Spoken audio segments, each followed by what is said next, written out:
السلام علیکم ناظرین، حضرت عمر رضی اللہ تعالیٰ عنہ کے قبول اسلام کا واقعہ سن 6 نبوی کا ہے۔ وہ حضرت حمزہ رضی اللہ تعالیٰ عنہ کے صرف 3 دن بعد مسلمان ہوئے تھے۔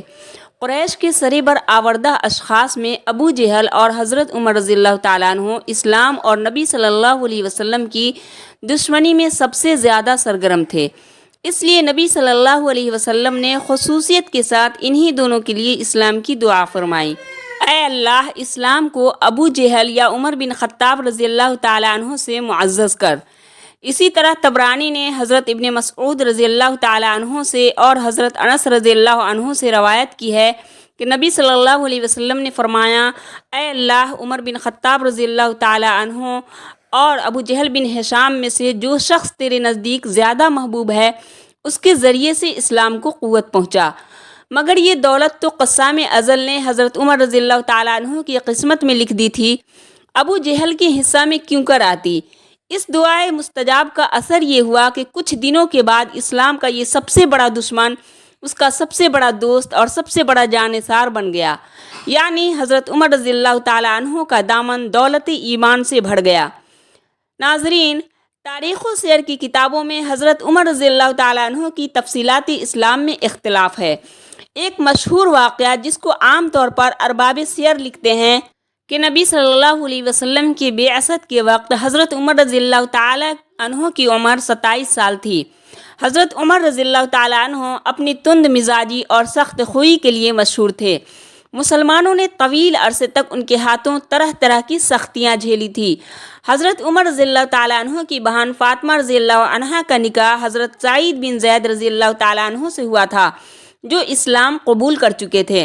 حضرت فاطمہ رضی اللہ تعالیٰ عنہا بھی اسلام قبول کر چکی تھیں، لیکن حضرت عمر رضی اللہ تعالیٰ عنہ ابھی تک اسلام سے بیگانہ تھے۔ قبیلہ کے جو لوگ اسلام لا چکے تھے، حضرت عمر رضی اللہ تعالیٰ عنہ ان کے دشمن ہو گئے۔ لبینہ رضی اللہ عنہا ان کے خاندان کی کنیز تھی جس نے اسلام قبول کر لیا تھا۔ اس کو بے تحاشا مارتے تھک جاتے تو کہتے کہ دم لے لوں تو پھر ماروں گا۔ لبینہ رضی اللہ تعالیٰ عنہا کے علاوہ اور جس پر قابو چلتا اس کو خوب مارتے تھے، لیکن ایک شخص کو بھی وہ اسلام سے دل برداشتہ نہ کر سکے۔ آخر مجبور ہو کر نعوذ باللہ خود نبی صلی اللہ علیہ وسلم کے قتل کا ارادہ کیا اور تلوار حمائل کر کے سیدھے نبی صلی اللہ علیہ وسلم کی مکان کی طرف چل پڑے۔ راستہ میں بنی زہرہ کے نعیم بن عبداللہ النحام رضی اللہ تعالیٰ عنہ سے ملاقات ہوئی۔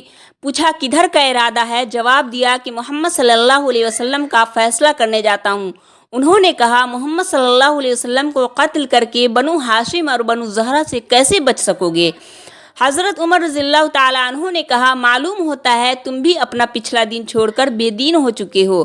نعیم بن عبداللہ رضی اللہ تعالیٰ عنہ نے کہا، عمر، ایک عجیب بات نہ بتا دوں؟ تمہاری بہن اور بہنوئی بھی تمہارا دین چھوڑ کر بے دین ہو چکے ہیں۔ پہلے اپنے گھر کی خبر لو۔ یہ سن کر غصے سے بے قابو ہو گئے اور سیدھے بہن بہنوئی کا رخ کیا۔ وہاں انہیں حضرت خباب بن ارت رضی اللہ تعالیٰ عنہ سورہ طٰہٰ پر مشتمل ایک صحیفہ پڑھا رہے تھے، اور قرآن پڑھانے کے لیے وہاں آنا جانا حضرت خباب رضی اللہ تعالیٰ عنہ کا معمول تھا۔ بات یہ تھی کہ جب کوئی محتاج شخص مسلمان ہوتا تو نبی صلی اللہ علیہ وسلم اسے کسی آسودہ حال صحابی کے سپرد کر دیتے تاکہ اس کی ضروریات کی کفالت کرے۔ انمار کے غلام حضرت خباب بن ارت رضی اللہ تعالیٰ عنہ ایمان لائے تو انہیں حضرت سعید بن زید رضی اللہ تعالیٰ عنہ کے سپرد کیا گیا۔ یہ دونوں حضرت خباب بن ارت رضی اللہ تعالیٰ عنہ ہی سے قرآن سیکھ رہے تھے۔ جب حضرت خباب رضی اللہ تعالیٰ عنہ نے حضرت عمر رضی اللہ عنہ کی آہٹ سنی تو گھر کے اندر چھپ گئے۔ ادھر حضرت عمر رضی اللہ تعالیٰ عنہ کی بہن فاطمہ رضی اللہ عنہا نے صحیفہ چھپا دیا، لیکن حضرت عمر رضی اللہ تعالیٰ عنہ گھر کے قریب پہنچ کر حضرت خباب رضی اللہ تعالیٰ عنہ کی قراءت سن چکے تھے۔ چنانچہ پوچھا، یہ کیسی دھیمی دھیمی آواز تھی جو تم لوگوں کے پاس میں نے سنی تھی؟ انہوں نے کہا، کچھ بھی نہیں، بس ہم آپس میں باتیں کر رہے تھے۔ حضرت عمر رضی اللہ تعالیٰ عنہ نے کہا، غالباً تم دونوں بے دین ہو چکے ہو۔ بہنوئی نے کہا، اچھا عمر، یہ بتاؤ اگر حق تمہارے دین کے بجائے کسی اور دین میں ہو تو؟ حضرت عمر رضی اللہ تعالیٰ عنہ کا اتنا سننا تھا کہ اپنے بہنوئی پر چڑھ بیٹھے اور انہیں بری طرح کچل دیا۔ ان کی بہن نے لپک کر انہیں اپنے شوہر سے الگ کیا تو بہن کو ایسا چانٹا مارا کہ چہرہ خون آلود ہو گیا۔ بہن نے جوش غضب میں کہا، عمر اگر تیرے دین کے بجائے دوسرا ہی دین برحق ہو تو اشہد ان لا الہ الا اللہ و اشہد ان محمد رسول اللہ، میں شہادت دیتی ہوں کہ اللہ کے سوا کوئی لائق عبادت نہیں، اور میں شہادت دیتی ہوں کہ محمد صلی اللہ علیہ وسلم اللہ کے رسول ہیں۔ یہ سن کر حضرت عمر رضی اللہ تعالیٰ عنہ پر مایوسی کے بادل چھا گئے، اور انہیں اپنی بہن کے چہرے پر خون دیکھ کر شرم و ندامت بھی محسوس ہوئی۔ کہنے لگے، اچھا یہ کتاب جو تمہارے پاس ہے ذرا مجھے بھی پڑھنے کو دو۔ بہن نے کہا، تم ناپاک ہو، اس کتاب کو صرف پاک لوگ ہی چھو سکتے ہیں، اٹھو غسل کرو۔ حضرت عمر رضی اللہ تعالیٰ عنہ نے اٹھ کر غسل کیا، پھر کتاب لی اور پڑھی۔ کہنے لگے، یہ تو بڑے پاکیزہ نام ہے، یہ تو بڑا عمدہ اور بڑا محترم کلام ہے، مجھے اللہ کے رسول اللہ صلی اللہ علیہ وسلم کا پتہ بتاؤ۔ حضرت خباب رضی اللہ تعالیٰ عنہ اور حضرت عمر رضی اللہ تعالیٰ عنہ کے یہ فقرے سن کر اندر سے باہر آ گئے۔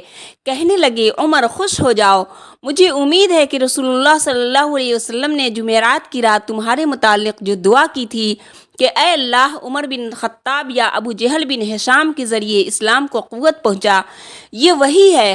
اور اس وقت رسول اللہ صلی اللہ علیہ وسلم کوہ صفا کے پاس حضرت ارقم کے مکان میں تشریف فرما ہے۔ یہ سن کر حضرت عمر رضی اللہ تعالیٰ عنہ نے اپنی تلوار حمائل کی اور اس گھر کے پاس آ کر دروازے پر دستک دی۔ ایک آدمی نے اٹھ کر دروازے کی دراز سے جھانکا تو دیکھا عمر رضی اللہ تعالیٰ عنہ تلوار حمائل کیے موجود ہیں۔ لپک کر رسول اللہ صلی اللہ علیہ وسلم کو اطلاع دی اور سارے لوگ سمٹ کر یکجا ہو گئے۔ حضرت حمزہ رضی اللہ تعالیٰ عنہ نے پوچھا، کیا بات ہے؟ لوگوں نے کہا، عمر ہیں۔ حضرت حمزہ رضی اللہ تعالیٰ عنہ نے کہا، بس عمر ہے، دروازہ کھول دو۔ اگر وہ خیر کی نیت سے آیا ہے تو بہتر ہے، اور اگر کوئی برا ارادہ لے کر آیا ہے تو اسی کی تلوار سے اس کا سر قلم کر دوں گا۔ رسول اللہ صلی اللہ علیہ وسلم نے بھی فرمایا، اسے آنے دو، چنانچہ دروازہ کھول دیا گیا۔ عمر رضی اللہ تعالیٰ عنہ داخل ہوئے۔ آپ اٹھ کر ان کی طرف بڑھے اور ان کی چادر کو مٹھی میں کھینچتے ہوئے فرمایا، خطاب کے بیٹے، تم کس ارادے سے آئے ہو؟ عمر نے عرض کیا، اے اللہ کے رسول، میں اللہ اور اس کے رسول پر ایمان لانے کے لیے حاضر ہوا ہوں۔ اس پر آپ صلی اللہ علیہ وسلم نے زور سے اللہ اکبر فرمایا۔ باقی مسلمانوں نے بھی اللہ اکبر کا نعرہ لگایا۔ پھر عمر رضی اللہ تعالیٰ عنہ نے کلمہ پڑھا اور بولے، اے اللہ کے رسول صلی اللہ علیہ وسلم، کیا ہم حق پر نہیں ہیں؟ آپ صلی اللہ علیہ وسلم نے فرمایا، اس ذات کی قسم جس کے قبضے میں میری جان ہے، تم لوگ حق پر ہو۔ یہ سن کر سیدنا عمر فاروق رضی اللہ تعالیٰ عنہ نے عرض کیا، جب ہم حق پر ہیں اور کافر غلط راستے پر تو پھر اپنا دین کیوں چھپانا؟ نبی صلی اللہ علیہ وسلم نے فرمایا، اے عمر، ابھی ہماری تعداد تھوڑی ہے اور تم دیکھ رہے ہو کہ ہم کن حالات سے گزر رہے ہیں۔